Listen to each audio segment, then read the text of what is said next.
Сигурната куќа, како што кажав и претходно, веќе функционира од 2017 година. Идејата произлегува од самиот Центар за ЛГБТ и поддршка кој функционира во рамките на Хелсиншкиот комитет за човекови права. Пред се потекнува од идејата дека во тој период, значи самиот центар помага веќе од неговото отварање помага на огромен број на лица кои имаат потреба и заштита во периодот на интензивно насилство врз ЛГБТ и популацијата, односно заедницата, така да во тој период се увиде дека е потребна по-специфична поддршка и токму во тој период е препознаена шелтер центарот и веќе акредитирано од Министерството за труд и социјална политика.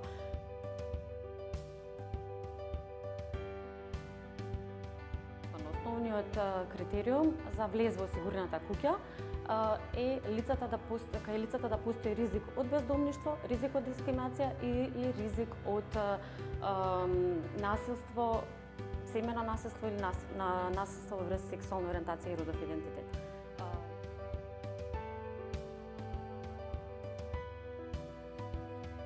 Конкретно, сервисот кој го нуди сигурната куќа е пред се базиран на психосоцијална поддршка и правна поддршка за овие лица, меѓутоа тоа што е најзначајно е што обезбедуваме буквално народски кажано кров над глава во периодот додека лицата се буквално кажано на улица.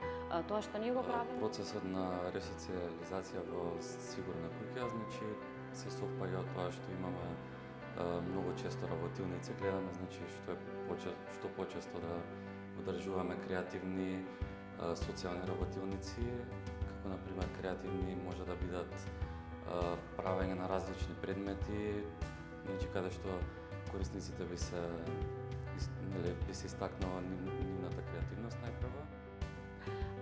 Сигурната куќа си има свои стандардни протоколи за работа.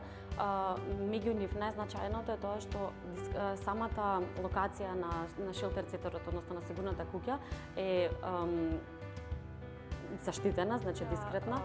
Правото сигурната куќа функционира според системот на Алберт Кенеди Траст, значи методологијата е превземена од Алберт Кенеди Траст фондацијата, кои важат за едни од најдобро воспоставените процедури и протоколи за работа на шелтер центри и конкретно они се базирани за работа со ЛГБТ лица.